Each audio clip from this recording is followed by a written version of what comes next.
आज आपण बालाघाटावर आलेलो आहोत आणि बालाघाटावर आल्यानंतर आपल्यासोबत बाळासाहेब मोरे पाटील आहेत, जे की शिवशक्ती भीमशक्ती विचार मंचचे प्रदेशाध्यक्ष आहेत। त्यांची काय भूमिका आहे, बालाघाटाचं वातावरण काय आहे, लोकांचा मूड काय आहे, आमदार कोण होणार आहे, हवा कोणाची आहे, या विषयी आपण त्यांच्यासोबत चर्चा करणार आहोत। सर, स्वागत आहे तुमचं आमच्या चॅनलमध्ये। जय शिवराय, जय भीम। 20 तारखेला मतदान आहे, बालाघाटाची हवा कोणाकडे आहे?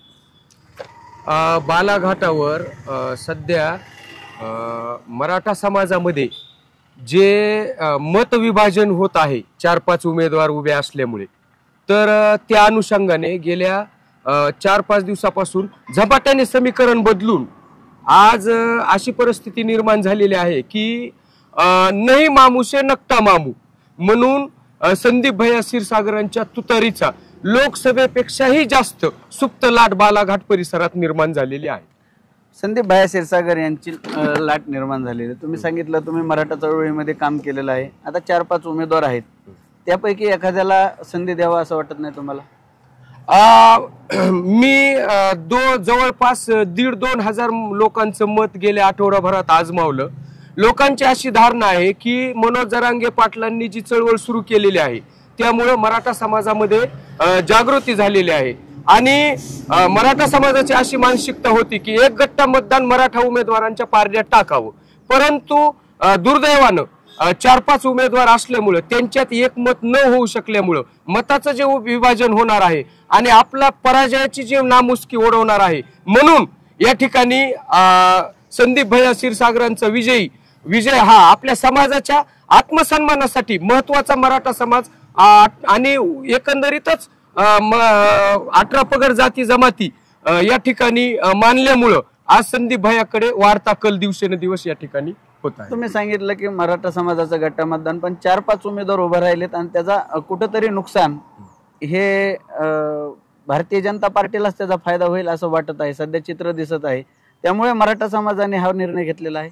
8 दिवसापूर्वी निश्चितच आपण म्हणता ह्याच्यामध्ये 100% तथ्य आहे की भारतीय जनता पार्टीलाच ह्याचा 100% फायदा होईल आणि हरियाणा पॅटर्न जो आहे तो दुर्दैवाने आपल्याकडे येतोय का, हे जी माणसं सर्व बुद्धिजीवी, शेतकरी, कष्टकरी, तरुण वर्ग आणि फेसबुक व्हॉट्सअपच्या माध्यमातून मराठा समाजामध्ये गेल्या 5-6 दिवसापासून जागृती झाल्यामुळं की ती नामुष्की टाळण्यासाठी आणि फूट टाळण्यासाठी एक गट्टा मतदान गेल्याप्रमाणेच आपण तुतारीला दिलं तर आपला या ठिकाणी मराठ्यांचा आणि दलित, मुस्लिम, मायक्रो ओबीसींचा या ठिकाणी धनगर बांधवांचा सन्मान राहील असं वाटल्यामुळं मराठा समाज आज 80% या ठिकाणी तुतारीकडे वळलेला आहे। बालाघाटावर सध्या कोणाकोणामध्ये सध्या तुम्हाला टप दिसते?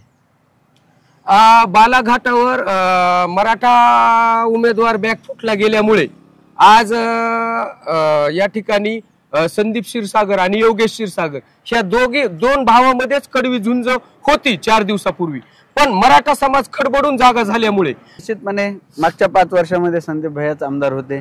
त्यांचे विरोधक असं प्रचार करतात संदीप भैयाने आमदार असताना कामं केले नाहीत, त्याच्यामध्ये काही तथ्य वाटतं तुम्हाला? अतिशय छान प्रश्न विचारल्याबद्दल आपल्या चॅनलचे मी आभार व्यक्त करतो। सर्वसामान्य शेतकरी, कष्टकरी, 18 पगड जातीच्या वतीने मुळात छत्रपती शिवरायांनी जहागिरी झुगारून जी आत्मसन्मानाची लढाई सुरू केली आणि परमपूज्य डॉक्टर बाबासाहेब आंबेडकरांनी बॅरिस्टर असतानाही माझा समाज स्वाभिमानाने उभा राहिला पाहिजे हे जो लढा त्या ठिकाणी सुरू केला, आज भाकरीची लढाई राहिलेली नाही, विकास बाकीच्या ज्या गोष्टीत हे सर्व मुद्दे बाजूला पडलेले आहेत आणि आज मराठा समाजासह आरक्षण मागणाऱ्या जाती जमातींच्या स्वाभिमानाचा आणि आत्मसन्मानाचा लढा उभा राहिल्यामुळे संदीप क्षीरसागरांच्या बाबतीत आज हर एक मराठा समाज 80% मराठा समाज असं बोलतोय की नाही मामूसे नकटा मामू, म्हणून आज भक्कम पाठिंबा त्यांच्या पाठीमागे उभा राहतो। काय कामं केली पाहिजेत जर संदीप क्षीरसागर यांना लोकांनी पुन्हा संधी दिली तर तुमच्या काय अपेक्षा आहेत? बालाघाटावर असेल किंवा बीड विधानसभा क्षेत्रामध्ये कुठले कामं झाले पाहिजे? नुकतीच 4-5 दिवसापूर्वी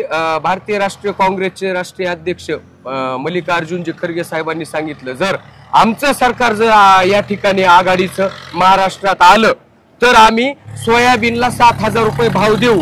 हा एक शेतकऱ्यांच्या बाबतीत, मी शेतकरी कुटुंबातला मुलगा आहे, शेतकऱ्यांच्या काय अडचणी असतात त्याची आम्हाला जाणीव आहे आणि 7,000च्या भावाचा जो सुखद धक्का आहे. आणि आता मी काल परवा वाचलं एका ठिकाणी, ऑस्ट्रेलियातून जो हरभरा आणणार आहेत, तर शेतकरी विरोधी सरकार आहे. माझी पहिला लढा हा सोयाबीनला 10,000 रुपये भाव मिळाला पाहिजे आणि कापसाला 12,000 रुपये भाव मिळाला पाहिजे. त्यासाठी वेळ प्रसंगी संदीप भैया क्षीरसागर मंत्री जरी झाले आणि त्यांच्या राज्याचे मुख्यमंत्री जरी कुणी इथं आले, तर ह्या मागणीसाठी वेळ प्रसंगी मी त्यांची गाडी अडवल्याशिवाय राहणार नाही. निश्चितपणे आता सध्या मतदानाला 2 दिवस राहिलेले आहेत. मतदानाच्या आदल्या दिवशी बऱ्याचशा घटना घडत असतात असं बोललं जातं. असं काही पुन्हा उलटफेर होऊ शकतो? उलट फेर निश्चित होणार, पण तो तुतारीच्या बाजूने होणार. कारण आता जे सर्वच समाजातले जे लोक मराठा समाजातले जागृत झालेले आहेत आणि जो योगेश भैया क्षीरसागरांच्या वडिलाकड गेल्या 20 वर्षापासून नगरपालिका होती, जे लोक नगरपालिकेत अपयशी ठरतात ते विधानसभेत काय न्याय देणार अशी सर्वसाधारण लोकांची भावना आहे. आणि त्यांच्या जी सत्ता संपत्ती यांची मस्ती चढलेला आहे. सर्व पदाधिकाऱ्यांनी त्यांना पाठिंबा दिलाय बीड तालुक्यातल्या, पण जनता त्यांच्या पाठीमागे नाही. तुतारीचा उलट जास्त बुलंद आवाज तुम्हाला आणखी 2 दिवसामध्ये झालेला दिसेल. निश्चितपणे आता मनोज जरांगे पाटलांनी मराठा आरक्षणासाठी मोठं आंदोलन छेडलं, उमेदवारही देणार होते, परंतु काही कारणास्तव त्यांनी राजकीय निर्णय टाळले आणि त्याच्यानंतर तुम्हीही फॉर्म भरला होता, परंतु त्यांनी सांगितल्यानंतर तुम्ही तो फॉर्म विड्रॉल केला. काय नेमका निर्णय होता? मी गेल्या 25 वर्षापासून सामाजिक चळवळीत काम करणारा माणूस आहे. मी चौसाळ्याच्या कार्यक्रमामध्ये उपोषणामध्ये भाजपा किसान मोर्चाचा राजीनामा देऊन टाकला आणि मग सामाजिक चळवळीत सामील झालो. मला या ठिकाणी नम्रपणे एक भावना नोंदवायची आहे की मनोज जरांगे पाटील हे आज मराठा समाजाच्या चळवळीचे केंद्रबिंदू आणि दैवत आहेत. त्यांच्या आदेशाने मी फॉर्म भरला होता. त्यांनी आदेश दिला की सगळेजण फॉर्म काढून घ्या. मी त्यांचा सन्मान म्हणून मी फॉर्म काढून पाठीमागे घेतला, कारण आपल्याला फॉर्म ठेवायचा अधिकार नाही. आणि आज दादांची जी भूमिका आहे रास्तय, माझा कुणालाही पाठिंबा नाही, ही दादांनी त्या ठिकाणी माझ्या समक्ष मी ऐकलेली त्या ठिकाणी भूमिका आहे दादांची. सूर्यप्रकाशा इतकी निर्मळ आणि जो आपल्याला त्रास दिला त्याला पाडा अशी दादांची भूमिका आहे. म्हणून मी दादाच्या भूमिकेशी एकनिष्ठ राहून मी येणारा उमेदवार तुतारीचा त्यांना स्पर्धेत असणाऱ्या मी 100% त्या ठिकाणी एक मावळा छत्रपती शिवरायांचा, परमपूज्य बाबासाहेबांचा आणि जरांगे पाटलाचा मावळा म्हणून त्या ठिकाणी साथ देणार. आता 4-5 उमेदवार आहेत, सगळ्यांचंच मराठा आरक्षणासाठी योगदान आहे, परंतु संदीप क्षीरसागर यांनाच पाठिंबा देण्याचं काय कारण? आमदार संदीप क्षीरसागर यांचं योगदान तर कौतुक करण्यासारखं मराठा आरक्षणाला. त्यांचं नुसतं फोटो काढून मिरवण्यापुरतं किंवा वर्तमानपत्रातून ज्या पाठिंबा देण्यासारखं नाही. वेळोवेळी अनेक आंदोलनामध्ये त्यांनी प्रत्यक्ष सहभाग नोंदवलेला आहे. नारायणगडावर त्यांनी ज्यावेळेस दसरा मेळावा होता त्यावेळेस मला स्वाभिमान वाटतो संदीप क्षीरसागरांचा. ओबीसी पट्ट्या असताना सुद्धा त्यांनी पार्किंग मध्ये गाड्या लावण्याचं काम केलेलं आहे आणि अतिशय प्रामाणिकपणे त्यांनी मराठा आंदोलनात आणि उमेदवारी दाखल केल्यानंतर सुद्धा त्यांनी माननीय मनोज जरांगे पाटलांची जाऊन त्या ठिकाणी भेट घेतली. आणि म्हणून दुसऱ्या बरोबरच अनेकाचं योगदान आहे, पण त्या ठिकाणी मनोज दादा जरांगे पाटलांच्या आरक्षणाच्या चळवळीत संदीप क्षीरसागरांचा सुद्धा अतिशय प्रामाणिकपणाचा वाटा त्या ठिकाणी त्यांनी उचललेला. शेवटचा प्रश्न आहे, 23 तारखेला निकाल आहे, 20 तारखेला मतदान आहे, संदीप क्षीरसागर यांच्या विजयाची खात्री आहे?